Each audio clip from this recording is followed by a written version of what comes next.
Buongiorno. അപ്പോൾ ഇന്ന് ഞങ്ങൾ സൺഡേ ആയിട്ട് ഒന്ന് പുറത്തേക്ക് പോയതാണ്. ഇവിടെ അടുത്ത് നല്ലൊരു ബീച്ചുണ്ട്. അപ്പോൾ ബീച്ച് മാത്രമല്ല, അതിൻ്റെ ചുറ്റുമുള്ള ആ ഒരു ഏരിയയും സ്ഥലങ്ങളും എല്ലാം നല്ല ഭംഗിയാണ് കാണാനായിട്ട്. നമുക്ക് കുളിക്കാനാണെങ്കിലും പോയിരുന്ന് വിശ്രമിക്കാനാണെന്നുണ്ടെങ്കിലും ജസ്റ്റ് ഒന്ന് ചില്ല് ഔട്ട് ചെയ്യാനൊക്കെ പറ്റിയ നല്ല സ്ഥലമാണ്. നമ്മൾ സാധാരണ നാട്ടിലൊക്കെ പുഴവക്കത്തൊക്കെ പോയിരിക്കുന്നത് പോലെയൊക്കെ തന്നെ നമുക്ക് പോയിരിക്കാൻ പറ്റിയ നല്ലൊരു ഏരിയയാണത്. ഫാമിലിയായിട്ടും കപ്പിൾസായിട്ടും എല്ലാവരും വരുന്ന ഒരു സ്ഥലമാണ്. ഇത് വരുന്നത് നമ്മുടെ സൊറന്തോ സ്റ്റേഷനിൽ നിന്ന് സാന്താകത അല്ലെങ്കിൽ മൊസാലോ ബ്രൻസൊക്കെ പോകുന്ന വഴിക്ക്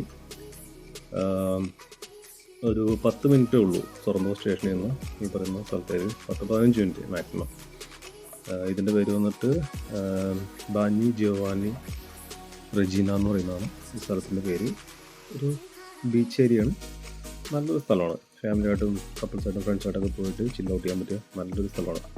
ഓക്കെ, അപ്പോൾ അങ്ങോട്ടേക്കുള്ള വഴിയാണിത്. ബസ് സ്റ്റോപ്പിൽ നിന്ന് ഒരു 10-15 മിനിറ്റോളം നടപ്പുണ്ട്, താഴത്തേക്ക് നടക്കണം. ആ ഒരു ഏരിയയാണ് ഈ കാണിക്കുന്നത്. ഇപ്പോൾ എന്താണെങ്കിലും പതിയെ നമുക്ക് അങ്ങോട്ടേക്ക് ചെന്നിട്ട് അവിടുത്തെ കാഴ്ചകളൊക്കെ കാണാം.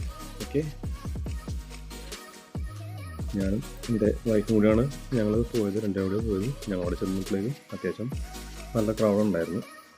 ഇത് അങ്ങോട്ടേക്ക് ചെല്ലുമ്പോഴേക്കും നമുക്ക് കാണാൻ പറ്റുന്ന ആ ഒരു ബീച്ചിൻ്റെ വ്യൂ ആണ് കാണുന്നത്. നമ്മൾ നേരെ അപ്പുറത്താ കാണുന്ന ഏരിയയാണ് നമ്മുടെ നേപ്പിൾസ് ആ ഏരിയ. ഇവിടെ അത്യാവശ്യം സ്കൂട്ടറും ബൈക്കോട്ടൊക്കെ വരുന്നവർക്കൊക്കെ ആണെങ്കിൽ പാർക്കിംഗ് ഏരിയ ഉണ്ട്. അതുപോലെ തന്നെ നമ്മളിവിടെ വേസ്റ്റ് കാര്യങ്ങളൊന്നും തന്നെ നമുക്ക് ഇടാൻ പാടില്ല. അതിനുള്ള സാധനങ്ങളെല്ലാം നമ്മൾ എന്താണെങ്കിലും ഫുഡ് കഴിച്ച് എന്താണെന്നുണ്ടെങ്കിൽ വേസ്റ്റ് കാര്യങ്ങളൊക്കെ ആണെങ്കിൽ എല്ലാം എടുത്തുകൊണ്ട് പോരുക, കവറിലാക്കി കൊണ്ടുവരിക. പുറത്ത് നമ്മൾ ആ ബൈക്കൊക്കെ പാർക്ക് ചെയ്യുന്ന അവിടെ തന്നെ അതൊക്കെ ഇടാനുള്ള വേസ്റ്റ് ഇടാനുള്ള സ്ഥലവും സൗകര്യങ്ങളൊക്കെ ഉണ്ട്.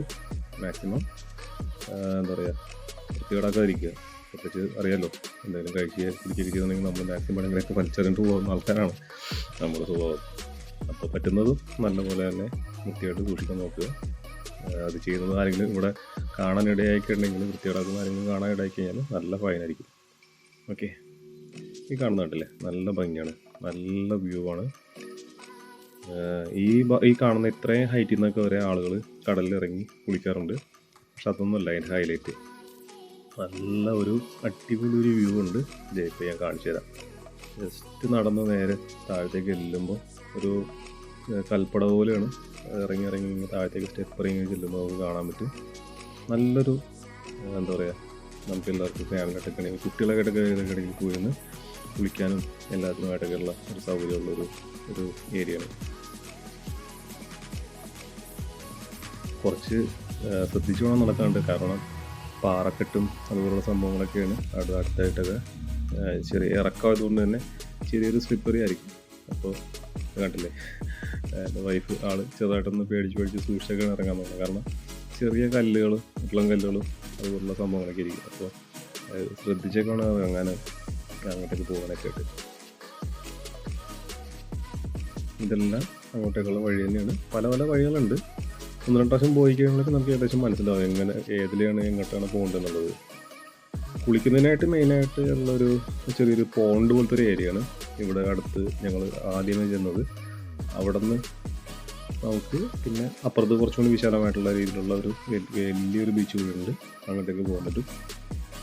പിന്നെ അതിൻ്റെ അടുത്ത് തന്നെ നമുക്ക് കുളിയൊക്കെ കഴിഞ്ഞിട്ട് വന്നിരിക്കാനും എല്ലാത്തിനുമായിട്ടൊക്കെയുള്ള സൗകര്യങ്ങളൊക്കെ ഉള്ള ഒരു പ്രദേശമാണ്.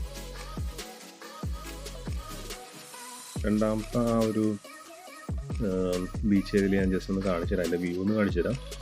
ഞങ്ങൾ അങ്ങോട്ടേക്ക് ഇറങ്ങിയില്ല, കാരണം ഞങ്ങൾക്ക് ഇഷ്ടമുള്ളത് അപ്പുറത്തുള്ള ഒരു ബീച്ച് ഏരിയയാണ്. ഭയങ്കര രസമാണ് കാണാനായിട്ട്, നല്ല ഭംഗിയുള്ള സ്ഥലമാണത്. അവിടെയാണ് ഞങ്ങൾ പോയത്. ഇവിടെ നിന്നാണ് ഞങ്ങൾ ഫിഷിംഗ് ഒക്കെ ചെയ്യാറുള്ളത്. ഇവിടെ വന്നിട്ട് ഈ ഒരു ഏരിയ വന്നിരുന്ന് ഞങ്ങൾ ചൂണ്ടയിടലും മീൻപിടുത്തവും കാര്യങ്ങളും, അതുപോലെ ഈ ചെറിയൊരു മതിൽ പോലെ ഇങ്ങനെ കല്ല് അടർന്നിറന്ന് വീടിരിക്കുന്ന ഒരു ഏരിയ ഉണ്ട്. ഇതൊരു പഴയൊരു കോട്ടയുടെ എന്തോ ഒരു ഭാഗമായിട്ടുള്ള സ്ഥലമായിരുന്നു. അവിടെ ഇരുന്നാണ് ഞങ്ങൾ ഭക്ഷണം കഴിക്കാനൊക്കെ ഇരിക്കാറുള്ളത്. ഇത് ഞാൻ പറഞ്ഞ ആ ഒരു ചെറിയൊരു കുളം പോലെയാണ് ശരിക്കും. നല്ല ഭംഗിയുള്ളൊരു സ്ഥലമാണ്. ആ ഒരു ഭാഗത്തേക്ക് പോകുന്നൊരു സ്റ്റെപ്പാണ് ഈ കാണുന്നത്. കണ്ടില്ലേ, എന്തൊരു രസമാണ് നോക്കിയാൽ. നല്ല അടിപൊളി, നല്ല തെളിനീര്. അപ്പോൾ താഴത്തേക്ക് ചെറിയ കല്ലുകളെല്ലാം തന്നെ കാണാൻ പറ്റും. ചെന്നവിടെ തന്നെ പുള്ളിക്കാരൻ ചാടി ഇറങ്ങി. സത്യം പറഞ്ഞെങ്കിൽ കണ്ടു നിൽക്കാൻ പറ്റില്ല. അത്ര നല്ല സ്ഥലമാണ്, അടിപൊളി സ്ഥലമാണ്. ഇറങ്ങിപ്പോവും, ആരാണെങ്കിലും ഇറങ്ങിപ്പോവും. അതേപോലെ നല്ല തെളിനീരായിട്ട് കിടക്കുന്ന സ്ഥലം. എന്ത് രസമെന്ന് അറിയാം.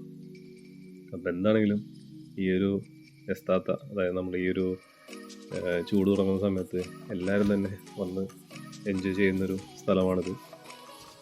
മാക്സിമം എല്ലാവരും വന്ന് ഈ ഒരു സ്ഥലം ഒന്ന് എക്സ്പ്ലോർ ചെയ്യാൻ നോക്കുക. നല്ലൊരു അനുഭവമായിരിക്കും എല്ലാവർക്കും തന്നെ.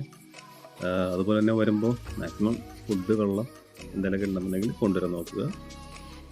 നമുക്ക് അത്യാവശ്യമുള്ള സാധനങ്ങളൊക്കെ എന്തെങ്കിലും വാങ്ങിക്കാൻ പോകണമെന്നുണ്ടെങ്കിൽ നല്ല ദൂരമുണ്ട്, ഇവിടെ അടുത്തൊന്നും ഒരു കട പോലും ഇല്ല. ഓക്കെ, അപ്പോൾ എൻജോയ്. അപ്പോൾ ഞങ്ങൾ ഈ കൊച്ചു വീഡിയോ ഇഷ്ടപ്പെട്ടെന്ന് വിചാരിക്കുന്നു. എല്ലാവർക്കും support and share, subscribe. Thank you, by.